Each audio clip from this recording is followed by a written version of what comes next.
Vincent, good to have you here. Introduce yourself for the camera, please. My name is Vincent, and I'm from Life Coach Rapid Results. I'm here with Paul. Paul's got a few questions for us. Yeah, Vince, we're going to be talking about pain. Yeah. Yeah. So, what good comes out of being hurt? So what good comes out of being hurt? You know, so nobody wants to get hurt, but they don't because they don't see the good that's coming out of it. You know, it's my pain which I experience early in life, which protects me later in life, and it also, when I experience hurt, I know what hurts others. And if I didn't experience pain, if I didn't experience emotional pain, hurt, then how would I know what hurts others? And if I didn't know what hurts others, then I'd be causing others pain without even realizing it. Yeah. So from me getting hurt, it helps me to be a more productive person. Yeah. You can negotiate your way through life better. Yeah. Can negotiate my way through life better without causing too much upset from learning from my own getting hurt, my own pain in early life, which has protected me then from experience greater pain in later life. Yeah, so I'll give you a quick example of this. Walking down the street, see a guy, he's fallen off a half a ladder. I think it's bloody hell. So I runs over to him and I tried to help him off the floor. And he's laughing, saying, I'm so grateful, I'm so grateful. I said, mate, you just come off half a ladder. The bucket's gone all over him, and I hell of a whack on the floor. I said, I lifts him up. He said, what's up? Why are you so grateful? He said, I'm so grateful I just come off half a ladder because next time I pay a lot more attention and I won't come off the top of the ladder. Yes. Yeah. So it's the small pain stops you from experiencing greater pain later in life, which could even save your life in many ways. Yeah. So that's what good is coming out of that. Yeah. But people don't see it. People don't want to experience pain. So what I got off you with the events really, especially in the first part I was really interested in, is that the moment that you get hurt, you find out what hurts other people, and now you know what hurts other people. Yeah. You haven't got to hurt them. Yeah. And if you didn't know what hurt them, you'd hurt them by accident. And if you hurt them by accident, they're going to retaliate. Yeah. Yeah. That's right. Yeah. Yeah, I'm with you. Yeah. Yeah. So there's a lot of good that's come out of the pain, and plus as well, it helps build emotional muscle. Yeah. When we're born, when we're younger, we got to build up emotional muscle. We only build up emotional muscle by going through enough emotional pain, which makes us a stronger character, which then when we experience emotional pain, it doesn't even bother us. We just carry on. But when we first experienced it, when we had no emotional muscle, it really affected us and affected our mood and our thinking. Yeah, so this growth, through this pain process of growing up is what gives us the emotional muscle we need to be a stronger person in later life where stuff doesn't bother us no more. Okay, I'm with you. Right, Vince, we're going deep by here. I know your intention is not to hurt anybody, but lots of this stuff doesn't want to be, people don't speak about it. Yeah, so we're going to put it out there. Yeah.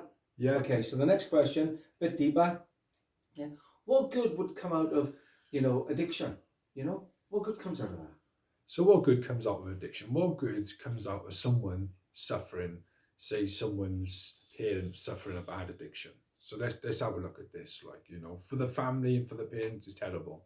But if we take a helicopter view and have a look at this from a spiritual point of view, let's see what good. Let's ask the question, instead of asking why the addiction, let's ask what good is coming out of this. What's it trying to teach us? So let's see. So through that parent's pain, and the people around them seeing that person go through that pain, it stopped other people going through their addiction route, which has saved them from experiencing a lot of pain. Yeah. Which could potentially, not in all cases, but potentially stop their kids from experiencing addiction. And maybe if that parent didn't have the addiction, their kids would experience the addiction because they wouldn't know what it was like when people are going through addiction. Yeah. Yeah. Okay, so what else good is coming from this? So let's talk about somebody who dies from addiction. Someone dies from addiction, is terrible. For the family and for the friends of that person.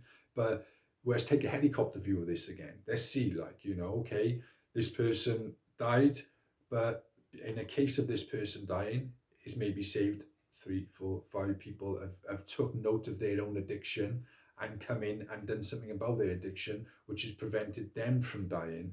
So it's the case of one life going, it's 2, 3, 4, 5 people, save them and their families. Was this person dying?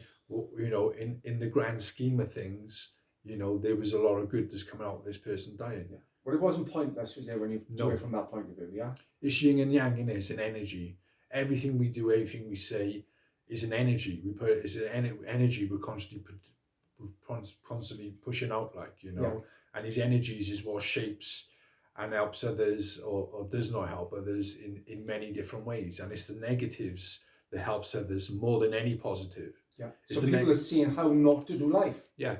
Yeah. Yeah. It's the negatives that keeps me alive. Yeah. You know, it's experiencing all negatives in life that keeps me alive later in life. It's the negatives which happen to me, which I share with others, that helps others experiencing their negatives. It's that saying, isn't it? We do more to stay away from pain than we do to get pleasure. Yeah. Yeah. So what you're saying is that when people see pain, then other people stay away from it. Yeah. And that's like the process. And then you by sharing your problems, you turn your problems into a positive. They're not problems anymore. Yeah. You know, when one person goes through an addiction and he goes and helps hundreds of people, you know, with his problem, then that problem becomes a gift. It's not a problem. It's not something they want to get rid of. It's something they want to keep. Yeah. And that's the key. Like, you know, when you want to keep your problems, you see the value in them. And this is what we're doing here. And waking people to the value in the things that appear to be negative and that, because why it's important to do that is because the resistance to the problem is where the pain is coming from, not the problem itself. My perception of the problem, because I can only see this much truth, my perception of the problem is causing me the pain. But when I awaken to another level of the truth and people help me see things and think in a different way, it's a solution for the problem. And a solution is to dilute the problem. It dilutes the problem, takes the pain out of it. You know, I can transform the pain into a positive, you know, and it's something I couldn't do. Yeah. You know, and it's only through these processes. And maybe, you know, it's the best I've learned so far.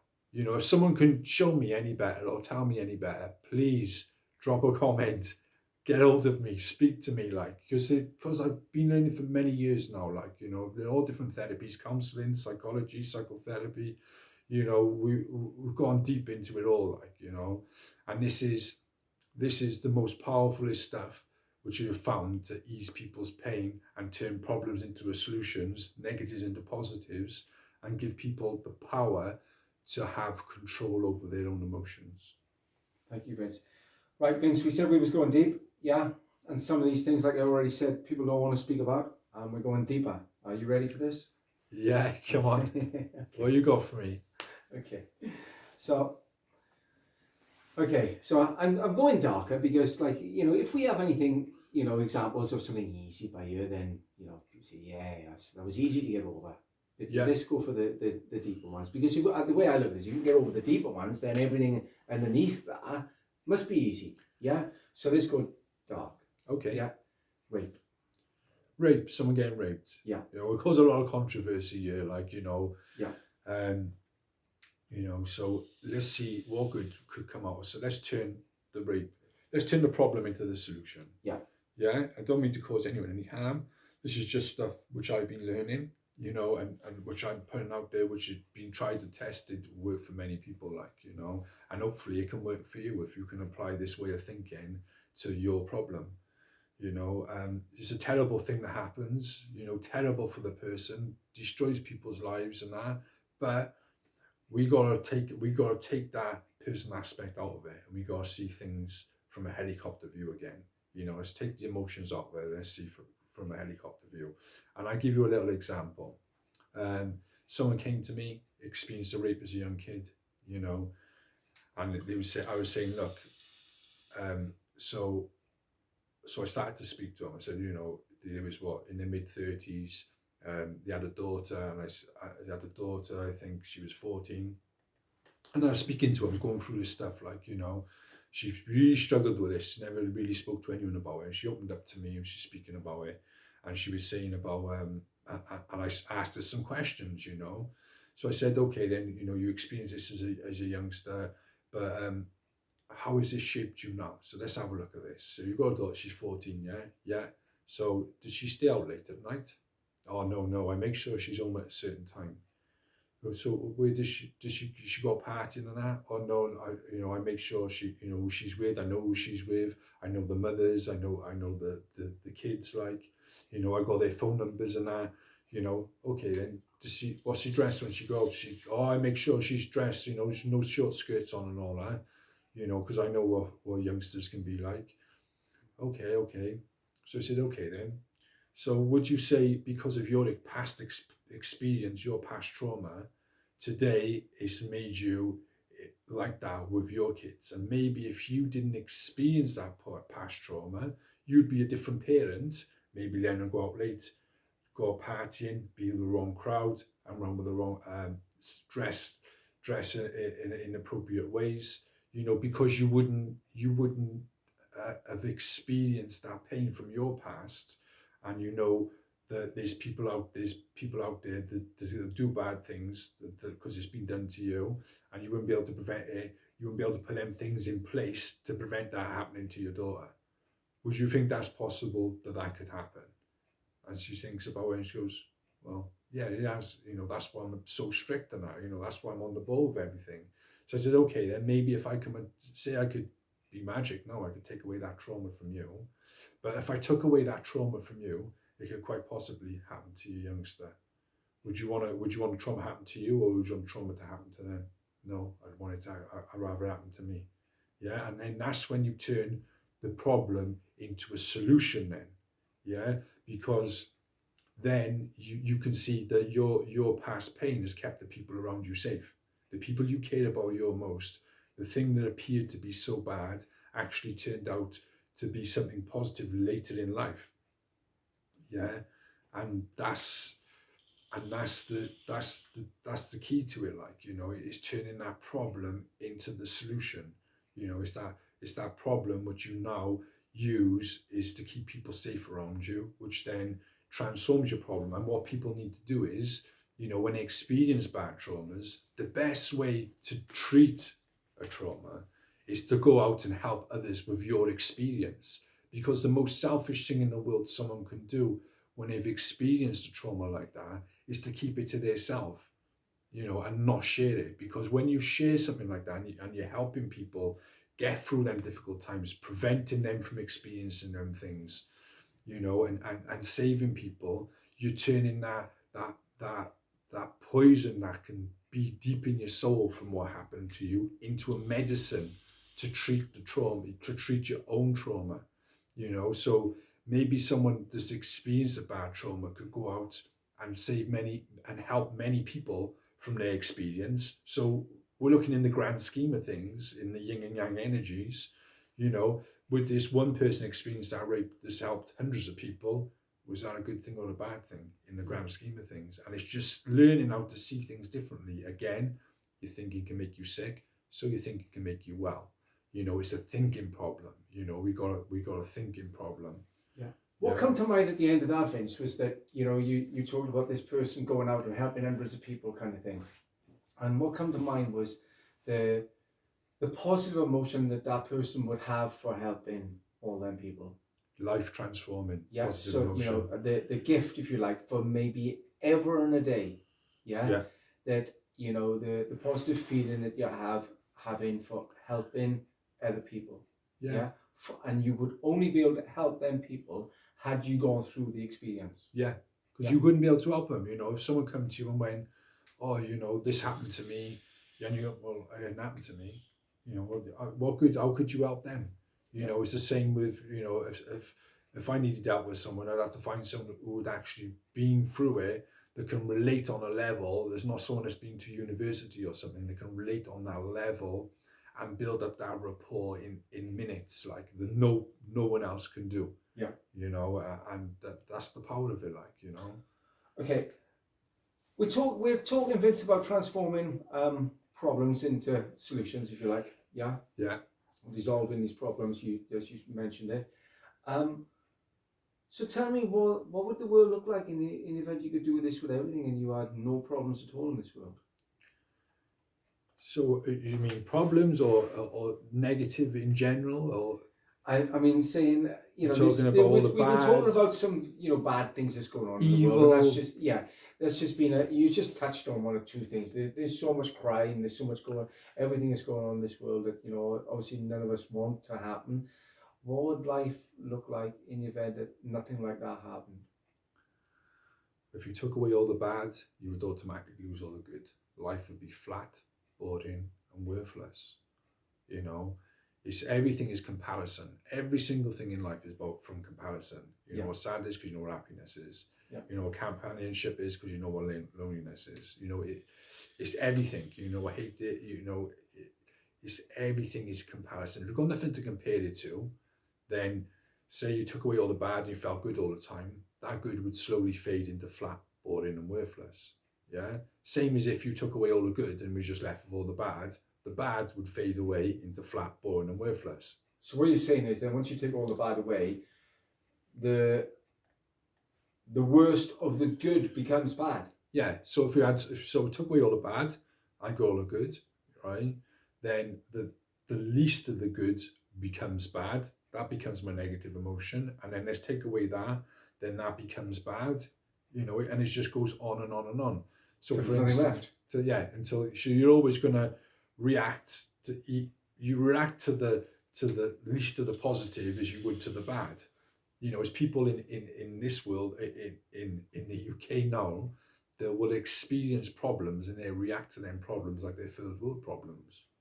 You know, because that's how we are. Like, you know, we can put things out of proportion sometimes, and what we don't realize is that we gotta have problems. You know, we gotta have that constant stream of negative emotion in order to enjoy the positive emotion. And if we didn't have them little problems constantly all the time through the day, you know, this didn't phone, this didn't go right, this happened, or I gotta go shopping, I gotta sort that out, or I gotta sort out the bills out, I gotta go and sort out the car, I gotta do, you know, all these little negative emotions that's constantly happening, keeping us in a positive place. Yeah. Because without them, that positive feeling would fade into flat, boring, and nothing. So everything, you know, everything is working yin and yang, like everything. Then there cannot be one energy without the other. You know, when you go into evil in that, without evil, how do you know? You wouldn't know what good was.